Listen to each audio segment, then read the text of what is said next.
حقیقت کیا ہے اور معرفت کیا ہے؟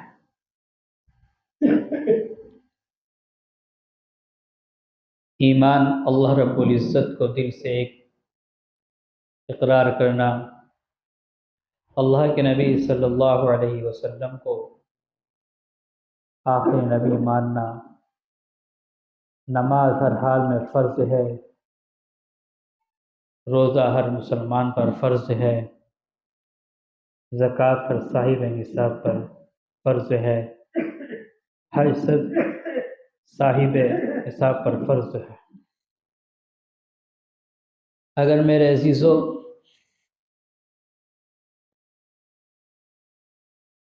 انسان اسی میں الجھ کر رہ جائے تو بھی اللہ تک نہیں پہنچے گا۔ نماز پڑھنا بہت بڑی عبادت ہے، پڑھنی چاہیے۔ حج کرنا بہت بڑا فریضہ ہے، کرنا چاہیے۔ روزہ بہت بڑا فریضہ ہے، کرنا چاہیے۔ زکوٰۃ ایک اہم فریضہ ہے، کرنا چاہیے۔ اور کرتے ہیں میرے عزیزو، رمضان میں وہ لوگ بھی نماز پڑھتے ہیں جو 11 مہینے نماز نہیں پڑھتے۔ وہ لوگ روزہ رکھتے ہیں جو نفل روزے نہیں رکھتے۔ بہت سے لوگ ایسے ہیں کہ نمازیں بھی نہیں پڑھتے لیکن وہ تراویح کا اہتمام بہت پابندی سے کرتے ہیں۔ میرے عزیزو، زکوٰۃ بھی نکالتے ہیں، حج کا ٹائم حج بھی کر لیتے ہیں، لیکن ان چیزوں کے اندر نکھار نہیں ہے۔ ان چیزوں کے اندر سجاوٹ نہیں ہے، بناوٹ ہے۔ کیا کہ حج کر آیا، نماز نہ پڑھوں گا تو لوگ کہیں گے کہ حاجی ہو کے نماز نہیں پڑھتا۔ زکوٰۃ نکالتا ہے کہ لوگ کہیں گے لوگ اتنا پیسہ ہونے کے باوجود زکوٰۃ نہیں نکالتا۔ یا رمضان میں نماز اس لیے پڑھ لیتا ہے کہ لوگ کہیں گے کہ نماز نہیں پڑھتا، رمضان کا مہینہ ہے، کہ ملنے والے کیا کہیں گے، اڑوسی پڑوسی کہیں گے۔ تو یہ سب دکھاوے کی چیز ہو گئی ہے۔ اصل نماز تو وہ ہے کہ انسان کہیں بھی ہو، نماز کا وقت ہو گیا، ہمیں نماز پڑھنی ہے۔ کہیں مسجد نظر آ جائے تو مسجد میں جا کے پڑھ لے، ورنہ نہیں تو کہیں پاک صاف جگہ دیکھ کر نماز پڑھ لے۔ اللہ نے ہمارے لیے اس زمین کو فرش بنایا ہے، پاک بنایا ہے، کہ تمہارے پاس پاک کپڑا ہے اس کو بچھاؤ اور نماز پڑھ لو۔ اے میرے عزیزو، ہمیں اس کے اندر نکھار پیدا کرنی ہے، اپنے ایمان کے اندر سجاوٹ پیدا کرنی ہے، اس کو سجانا ہے، اس کے اندر چمک پیدا کرنی ہے، اس کے اندر خوشبو پیدا کرنی ہے، اس کے اندر خوشنودی پیدا کرنی ہے، اللہ رب العزت کی معرفت اس کے اندر پیدا کرنی۔ میرے عزیزو، تمام اکابرین کا قول ہے کہ انسان مدرسے کے اندر علم دین حاصل کرتا ہے، جو بہت بڑا فریضہ ہے امت کو سیکھنے اور سکھانے کا۔ انسان تبلیغ میں جا کر اپنا ایمان بنا لیتا ہے، جو نہیں پڑھے ہوئے تھے وہ بھی پڑھ لیتے ہیں، جو قرآن نہیں جانتے وہ قرآن پڑھنا سیکھ لیتے ہیں، یا جن کو نماز نہیں آتی ان کو نماز آتی۔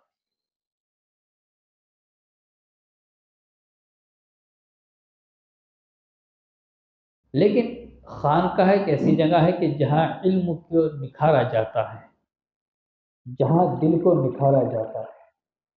ہمارے تمام اکابرین علم حاصل کرنے کے بعد خانقاہوں کے اندر گئے، نہ کہ وہ دوبارہ مدرسوں کے اندر گئے، نہ کہ انہوں نے اپنی زندگی تبلیغ میں لگائی۔ ہاں، تبلیغ کا ایک حصہ تھا، سال میں لگا چلے گئے، مہینے میں چلے گئے۔ انہوں نے جو محنت کی وہ اپنے ظاہر پر اور باطن پر کی۔ حضرت مولانا الیاس رحمۃ اللہ علیہ بانی تبلیغ، جن سے اللہ نے تبلیغ کا ایک بہت بڑا کام کیا، وہ یہ کہتے تھے کہ جب میرے اندر علم کی کمی محسوس ہوتی ہے، اللہ کی محبت کی کمی محسوس ہوتی ہے، تو میں رائے پور خانقاہ اپنی بیٹری چارج کرنے جاتا ہوں۔ میں خانقاہ رائے پور میں، جو رائے پور ہے سہارنپور کے پاس، وہاں خانقاہ عبدالقادر رائے پور رحمۃ اللہ علیہ کی، کہ میں ان کے یہاں جاتا ہوں اور 3-4 دن وہاں رہ کر مراقبہ کرتے تھے، ذکر کرتے تھے۔ کہتے کہ جو میں پورے مہینے پورے سال نہیں آتا، میرے دل پہ ایک زنگ لگ جاتا ہے، میں اس کو یہاں کے صاف کرتا ہوں۔ تبلیغ کے بانی ہے، اللہ نے انہیں سے تبلیغ کا کام لیا ہے، اس سے پہلے یہ تبلیغ کا کام نہیں تھا۔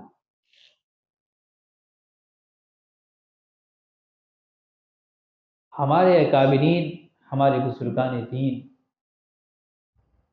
خیر چھوڑیے اس بات کو، اللہ کے نبی صلی اللہ علیہ وسلم کی طرف چلتے ہیں۔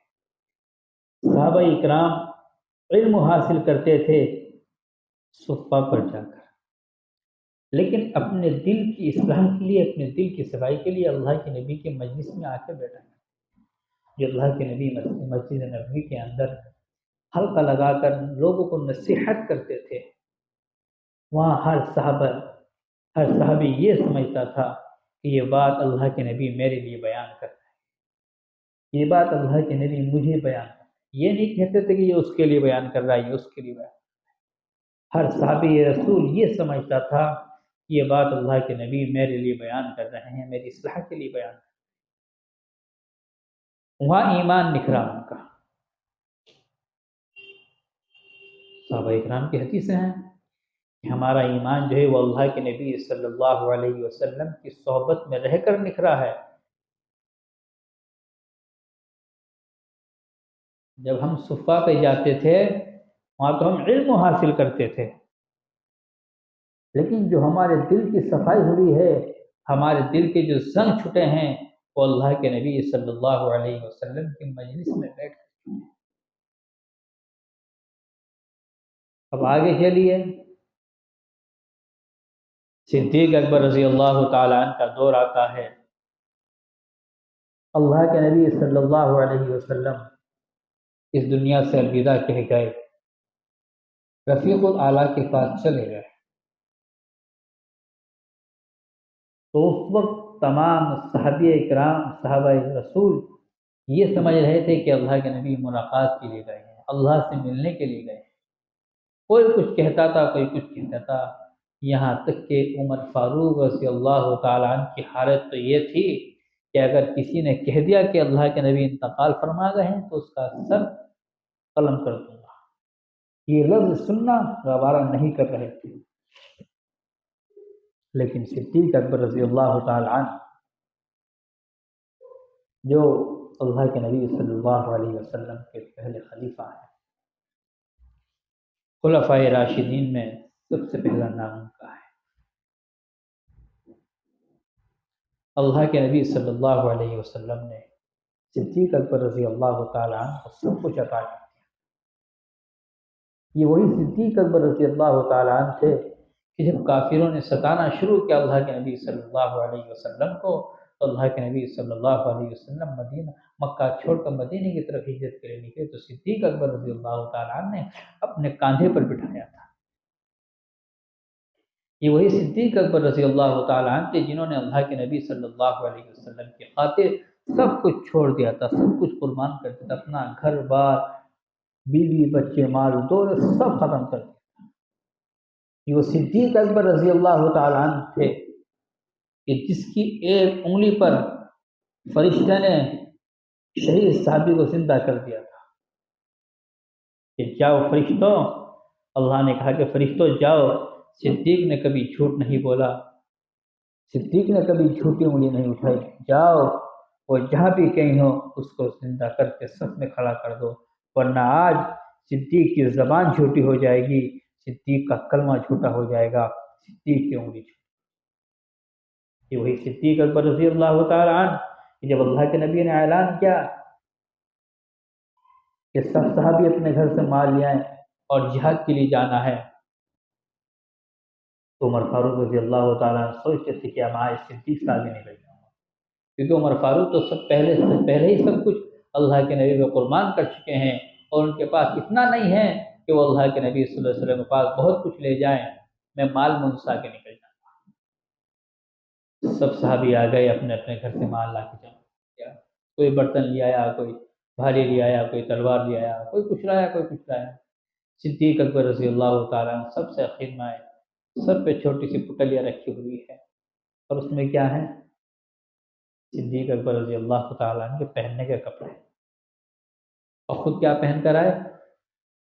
ٹاٹ کے کپڑے۔ کیا پہن کر آئے؟ ٹاٹ کے کپڑے۔ تو عمر سوچ رہے تو کہ آپ تو میں نکل ہی گیا صدیق سے آگے، کیا تمہیں صدیق اکبر سے آگے نکل ہی گیا کہ وہ خود اپنے پہننے کے کپڑے لائے ہیں؟ تو اللہ کے نبی سے کہا، اللہ کے نبی نے کہا کہ تو کیا لایا؟ فلاں تو کیا لایا؟ عمر تو کیا لایا؟ علی تو کیا لایا؟ عثمان تو کیا لایا؟ سب نے کہا جی میں یہ لایا۔ صدیق تو کیا لایا؟ کہا اللہ کے نبی میرے گھر پہ میرے پہننے کے کپڑے تھے، پھر میں آپ کی خدمت پہ لے کر آئیے۔ کہا کہ صدیق تمہارے کپڑے کہاں ہیں؟ کہا کہ اللہ کے نبی آپ کے عشق و محبت میں اپنے کپڑے بھی اتار کے لیے آیا اور میں ٹاٹ کے کپڑے پہن کر آیا۔ کہا کہ صدیق ذرا اپنی نگاہ آسمان کی طرف تو اٹھا کے دے۔ جب صدیق اکبر رضی اللہ تعالیٰ نے اپنی نگاہ آسمان کی طرف اٹھا کر دیکھی، تمام ملائکہ نے ٹاٹ کے کپڑے پہنے ہوئے تھے۔ کیا صدیق نے ٹاٹ کے کپڑے پہنے ہیں تو ہم بھی ٹاٹ کے کپڑے پہنے۔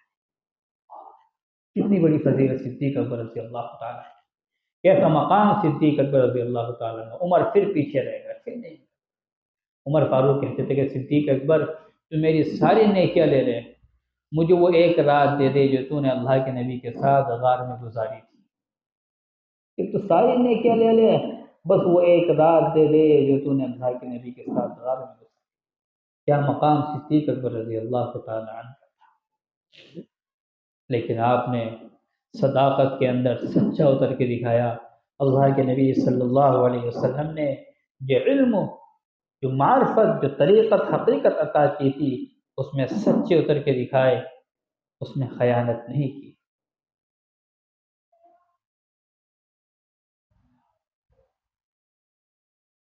یہ کیا تھا؟ یہ اللہ کے نبی صلی اللہ علیہ وسلم کی صحبت کا اثر تھا۔ یہ کیا تھا؟ یہ اللہ کے نبی صلی اللہ علیہ وسلم نے جو تربیت کی اس کا اثر تھا۔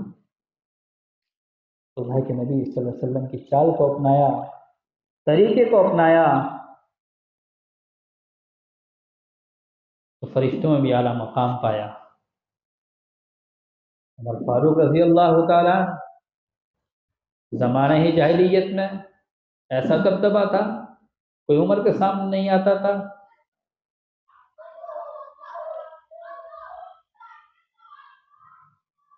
اور یہاں تک کہ اللہ کے نبی صلی اللہ علیہ وسلم کو قتل کرنے کے لیے نعوذ باللہ عمر فاروق رضی اللہ تعالیٰ عنہ کو تیار کیا گیا تھا۔ یہ وہی عمر تھے کہ جو اللہ کے نبی صلی اللہ علیہ وسلم کو قتل کرنے کے لیے نعوذ باللہ جا رہے تھے، لیکن جب اللہ نے دعا کی دل پلٹا، خلیفہ دوم بن گئے، خلیفہ دوم بن گئے۔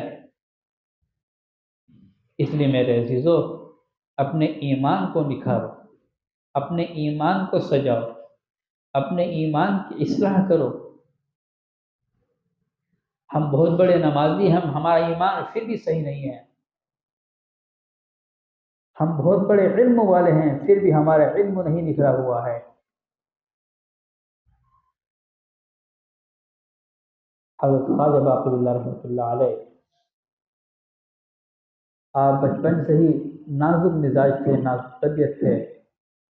آپ کی والدہ محترمہ دعا کرتی تھی کہ اللہ میرے بیٹے کو تم نیک بنا دینا، میرے بیٹے کو تو ولی بنا دینا، وقت کا قطب بنا دینا۔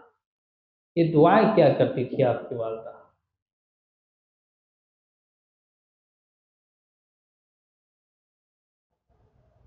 ماں کی دعائیں اور ماں کے ہاتھ جب بارگاہ الہی میں اٹھتے ہیں، اللہ کا عرش بھی ہل جاتا ہے، اللہ کا عرش بھی ہل جاتا ہے۔ اس لیے بتایا ہے کہ ماں کے قدموں کے نیچے جانا، اس کی قدر کرو۔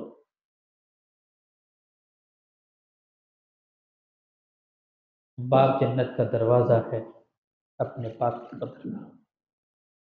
جن کا باپ نہیں ہے ان سے معلوم کرو، اور جن کے باپ ہیں میں ان سے کہتا ہوں اپنے باپ کی، اپنی ماں کی خدمت کرو، تو انہی سے تمہاری دنیا بھی کامیاب ہے اور آخرت بھی کامیاب۔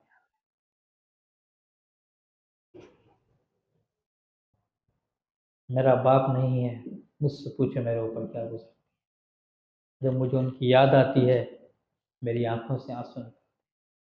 آج دوپہر مجھے ان کی یاد آئی ہے، میں نے بائک اٹھائی، قبر پہ چلا گیا ان کی، وہاں جا کے آنکھوں سے آنسو نکلے، جو پڑھانا پڑھ کر آیا،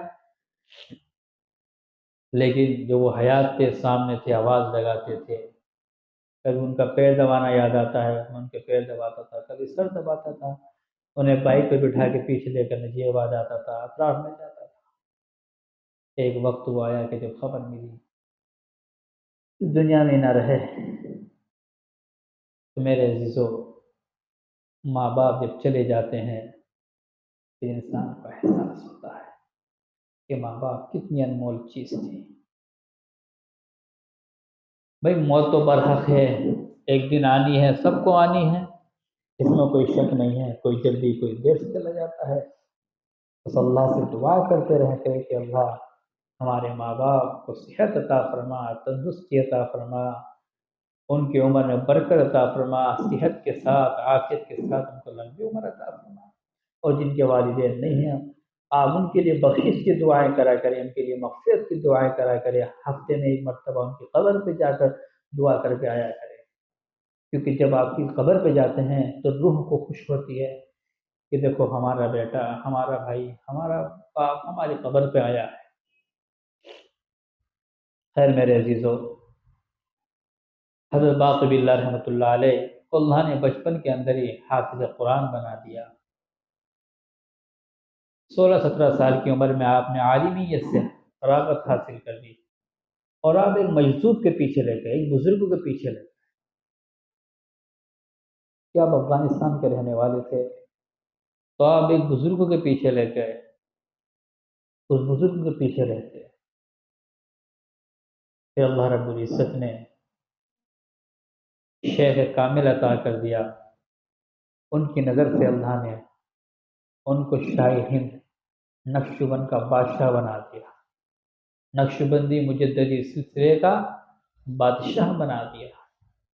پھر اللہ نے ان سے ایک ایسا پھول کھلایا، ایسا پیڑ اگایا جو امام ربانی مجدد الفسانی رحمۃ اللہ علیہ، جو اللہ کے نبی صلی اللہ علیہ وسلم کے 1000 سال کے بعد پیدا ہوئے۔ اور ایک بات اور بتا دوں، صرف 1000 سال بعد پیدا ہونے کی بات ہی نہیں ہے، اللہ رب العزت نے یہ نسبت مدینے سے منتقل کر کے ہندوستان کے اندر بھیجی ہے، کہ پہلے مجدد اللہ کے نبی تھے، دوسرے مجدد حضرت عمر فاروق رضی اللہ تعالیٰ عنہ کی آل میں سے اللہ نے امام ربانی مجدد الفسانی رحمۃ اللہ علیہ کو پیدا کیا۔ اور یہ ہمارے لیے فخر کی بات ہے کہ اللہ نے ہمارے ہندوستان میں اور ہمارے قریب میں اس شخص کو پیدا کیا، وہ نسبت، وہ ہستی ہمارے درمیان، ہمارے قریب میں موجود ہے۔ میں آپ سے کہتا ہوں آپ جایا کرو ان کے مزار پہ، بڑی فضیلت ہے، بہت فیض ملتا ہے، سال میں ایک مرتبہ ضرور جایا کرو سرن شریف پنجاب۔ حضرت کی کتاب رکھی ہوئی ہے تینوں، اگر آپ اس کتاب کو پڑھیں گے تو آپ کو الگ ہی مزہ آئے گا پڑھنے کے اندر، جو حضرت نے خود لکھی ہیں، جن کا نام مکتوبات امام ربانی، سارے حالات کھولے ہیں، دنیا کے سارے حالات کھولے ہیں، آخرت کے سارے حالات کھولے ہیں، انسان جب تصوف کے اندر قدم رکھتا ہے اس کی زندگی کیسی ہوتی ہے، پہلے سبق کے بعد دوسرے سبق میں کیا ہوتا ہے، تیسرے میں کیا ہوتا ہے، چوتھے میں کیا ہوتا ہے، 35 کے 35 اسباق کے حالات کھول دیے ہیں۔ انسان اگر پڑھے، فارسی میں تھی لیکن اردو میں ترجمہ ہے، اگر آپ لوگ پڑھیں گے تو آپ کو پتہ چلے گا۔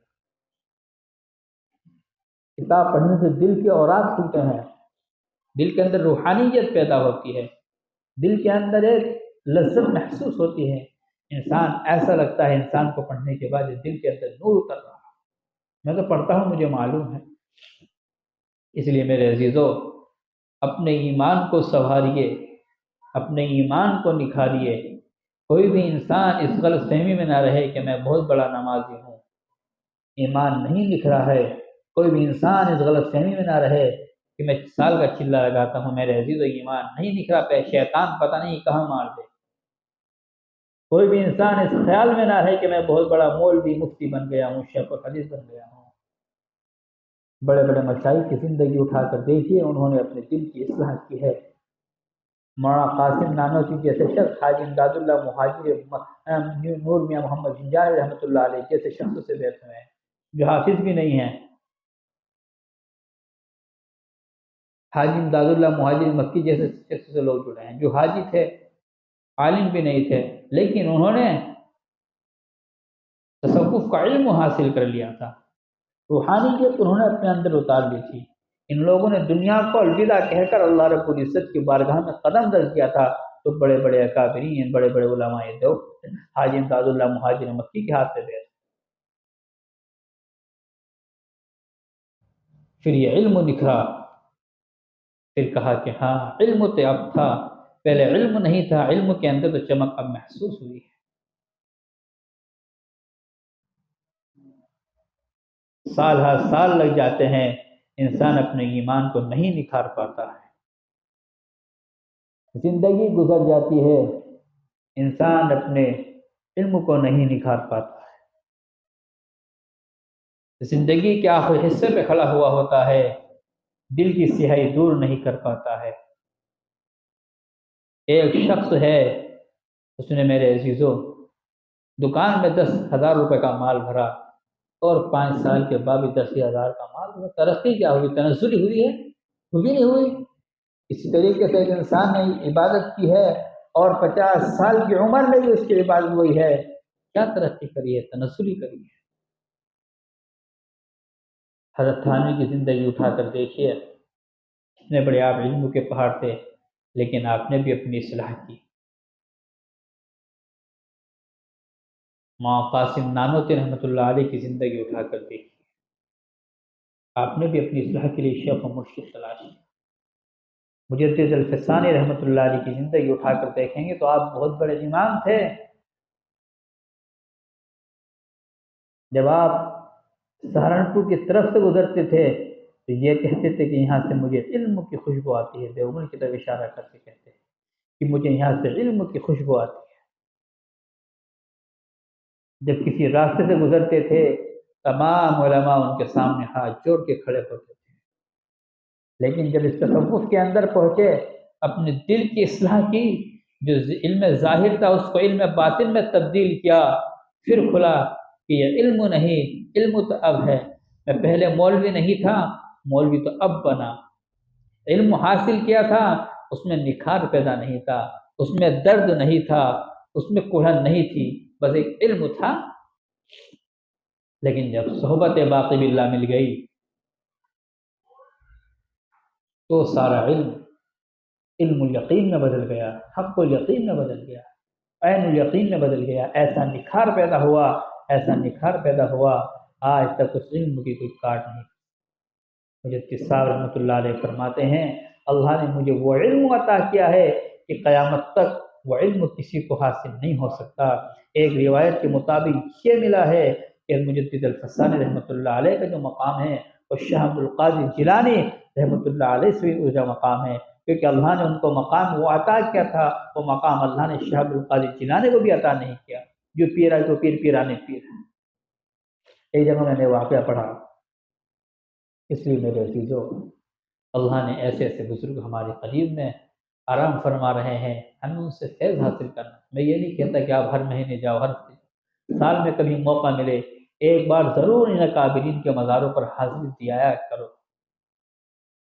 میں فرض عین نہیں بتا رہا ہوں، دل کرے تو دیا کرو کہ اس سے اپنی باطنی اصلاح ہو جاتی ہے، دل پر لگا ہوا زنگ اڑ جاتا ہے۔ بہت سے وقت ایسا ہوتا ہے کہ انسان کسی پریشانی میں گھرا ہوا ہوتا ہے، کسی صاحب دل کے مزار پر جا کر وہاں اللہ رب العزت سے دعا کرنے سے اللہ رب العزت جلدی سن لیتے ہیں، اس کی وہ پریشانی دور ہوتی ہے۔ اللہ تو ہر وقت سن رہے ہیں کہ اللہ کسی کے ذریعے سے سن لیتے ہیں۔ جیسے کہ انسان کسی دروگا کے پاس جاتا ہے یا کسی کورٹ میں جاتا ہے، سفارش لگوانا ہی لگوا جاننے والے کی کیا جلدی کام ہو جائے، دروگا صاحب کو کوئی جاننے والا ہوگا، دروگا صاحب آپ کہہ دیا یار ہمارا کام ہے، ہم اپنا بندہ ہے، یا جج صاحب سے کہتے ہیں یا پیشکار صاحب سے کہتے ہیں یہ پیشکار صاحب کام کرا دو۔ اسی طریقے سے ہم اللہ رب العزت کے دیوانوں کے دربار میں جا کر وہاں اللہ سے دعا مانگیں گے تو اللہ رب العزت ان کی برکتوں سے، ان کی توجہ سے دعا قبول کرے۔ اس لیے میرے عزیزوں کہ طبیعت ٹھیک نہیں، گلے سے بولا بھی نہیں جا رہا، نزلہ زیادہ ہے۔ میں آخر میں یہی کہوں گا کہ اپنے ایمان کو نکھاریں، اپنے علم کو نکھاریں، اپنے باطن کو نکھاریں۔ یہ خانقاہ اللہ نے بنوا دی ہے چھوٹی سی، آپ لوگ ہر ہفتے آتے ہیں، آپ کا احسان ہے، آپ لوگ یہاں آئے، تو میں یہی کہوں گا کہ آپ اپنے ظاہر کی بھی اور باطن کی بھی اصلاح کریں۔ جو باتیں یہاں کتاب میں پڑھی جائیں یا میں بیان کروں، ان پر عمل کرنے کی کوشش کریں۔ کبھی کم ہوتے ہیں، کبھی زیادہ ہوتے ہیں میرے عزیزوں، اس سے کوئی فرق نہیں پڑتا، سب یہ ہے کہ ہم اپنی اصلاح کریں، اپنے ایمان کے اندر تازگی پیدا ہو جائے، اپنے ایمان کے اندر نکھار پیدا ہو جائے۔ اللہ رب العزت ہم سب کو عمل کی توفیق عطا فرمائے، اپنی سچی محبت نصیب فرمائے، سچا پیار عطا فرمائے، آمین۔ وآخر دعوانا الحمدللہ۔